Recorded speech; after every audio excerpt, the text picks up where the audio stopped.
Kemudian datanglah firman Tuhan kepada Yehu bin Hanani melawan Baesa. Bunyinya, oleh karena engkau telah kutinggikan dari debu, dan kuangkat menjadi raja atas umatku Israel, tetapi engkau telah hidup seperti Yerobeam, dan telah menyuruh umatku Israel berdosa, sehingga mereka menimbulkan sakit hatiku dengan dosa mereka. Maka sesungguhnya aku akan menyapu bersih Baesa dan keluarganya. Kemudian aku akan membuat keluargamu seperti keluarga Yerobeam bin Nebat.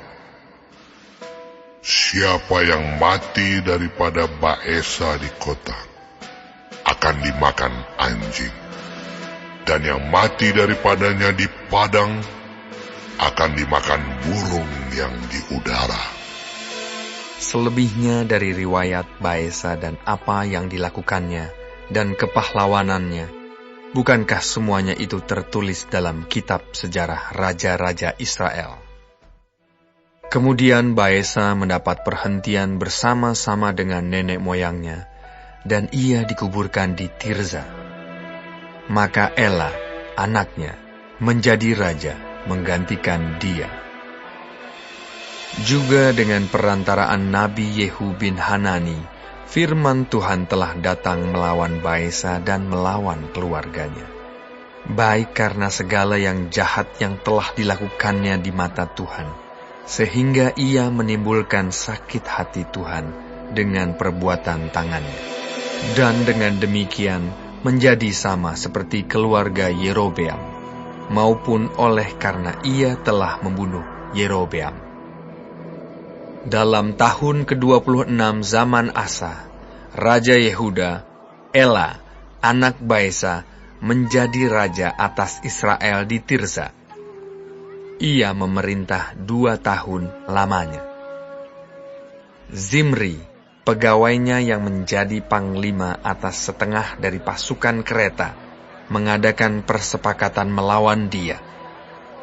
Ketika ia minum-minum sampai mabuk di Tirza, di rumah Arza yang menjadi kepala istana di Tirza, datanglah Zimri, lalu membunuh dia dalam tahun ke-27 zaman Asa, Raja Yehuda, dan ia menjadi raja menggantikan dia. Pada waktu ia menjadi raja itu, segera sesudah ia duduk di atas tahtanya, ia membunuh seluruh keluarga Baesa. Tidak ada seorang laki-laki pun daripadanya yang ditinggalkannya hidup, juga kaumnya dan teman-temannya. Demikianlah Zimri memunahkan seluruh keluarga Baesa, sesuai dengan firman Tuhan yang diucapkannya kepada Baesa dengan perantaraan Nabi Yehu. Oleh karena segala dosa yang telah dilakukan Baesa dan Ela anaknya, yang mengakibatkan orang Israel berdosa pula, sehingga mereka menimbulkan sakit hati Tuhan, Allah Israel, dengan dewa-dewa kesia-siaan mereka. Selebihnya dari riwayat Ela dan segala yang dilakukannya, bukankah semuanya itu tertulis dalam kitab sejarah raja-raja Israel? Dalam tahun ke-27 zaman Asa, Raja Yehuda, Zimri menjadi raja. Ia memerintah 7 hari lamanya di Tirza, sedang rakyat berkemah mengepung Gibeton yang termasuk wilayah orang Filistin. Setelah rakyat yang berkemah itu mendengar orang mengatakan, Zimri telah mengadakan persepakatan, dan ia pun telah membunuh raja, maka pada hari itu juga, di tempat perkemahan, seluruh Israel menobatkan Omri, panglima tentara, menjadi raja atas Israel. Kemudian Omri dengan seluruh Israel maju dari Gibeton, dan mereka mengepung Tirza. Segera sesudah Zimri melihat bahwa kota itu telah direbut, masuklah ia ke dalam puri istana raja, lalu membakar istana raja itu, sedang ia sendiri ada di dalamnya, dan ia mati. Oleh karena dosa-dosa yang telah dilakukannya dengan melakukan apa yang jahat di mata Tuhan, serta hidup menurut tingkah laku Yerobeam dan menurut dosa Yerobeam yang mengakibatkan orang Israel berdosa pula. Selebihnya dari riwayat Zimri dan persepakatan yang diadakannya, bukankah semuanya itu tertulis dalam kitab sejarah raja-raja Israel? Pada waktu itu bangsa Israel terbagi dua. Sebagian dari bangsa itu mengikuti Tibni bin Ginat dan bermaksud mengangkat dia menjadi raja, dan sebagian lagi mengikuti Omri. Tetapi rakyat yang mengikuti Omri lebih kuat daripada rakyat yang mengikuti Tibni bin Ginat. Sesudah Tibni mati, maka Omri menjadi raja. Dalam tahun ke-31, zaman Asa, Raja Yehuda, Omri menjadi raja atas Israel, dan ia memerintah 12 tahun lamanya. Di Tirza, ia memerintah 6 tahun lamanya. Kemudian ia membeli gunung Samaria daripada Semer dengan 2 talenta perak. Ia mendirikan suatu kota di gunung itu dan menamainya Samaria, menurut nama Semer, pemilik gunung itu. Omri melakukan apa yang jahat di mata Tuhan, dan ia melakukan kejahatan lebih daripada segala orang yang mendahuluinya.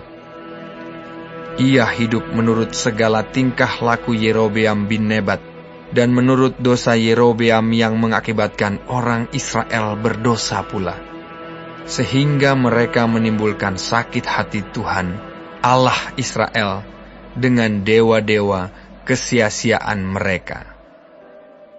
Selebihnya dari riwayat Omri, apa yang dilakukannya dan kepahlawanannya, bukankah semuanya itu tertulis dalam kitab sejarah raja-raja Israel? Kemudian Omri mendapat perhentian bersama-sama dengan nenek moyangnya, dan ia dikuburkan di Samaria. Maka Ahab, anaknya, menjadi raja menggantikan dia. Ahab, anak Omri, menjadi raja atas Israel dalam tahun ke-38 zaman Asa, Raja Yehuda. Dan Ahab bin Omri memerintah 20 tahun lamanya atas Israel di Samaria. Ahab bin Omri melakukan apa yang jahat di mata Tuhan, lebih daripada semua orang yang mendahuluinya. Seakan-akan belum cukup ia hidup dalam dosa-dosa Yerobeam bin Nebat, maka ia mengambil pula Izabel, anak Etbaal, raja orang Sidon, menjadi istrinya, sehingga ia pergi beribadah kepada Baal dan sujud menyembah kepadanya. Kemudian ia membuat mezbah untuk Baal itu di kuil Baal yang didirikannya di Samaria. Sesudah itu Ahab membuat patung Asyera, dan Ahab melanjutkan bertindak demikian, sehingga ia menimbulkan sakit hati Tuhan, Allah Israel, lebih dari semua raja-raja Israel yang mendahuluinya. Pada zamannya itu, Hiel, orang Betel, membangun kembali Yeriko. Dengan membayarkan nyawa Abiram, anaknya yang sulung, ia meletakkan dasar kota itu. Dan dengan membayarkan nyawa Segub, anaknya yang bungsu, ia memasang pintu gerbangnya, sesuai dengan firman Tuhan yang diucapkannya dengan perantaraan Yosua bin Nun.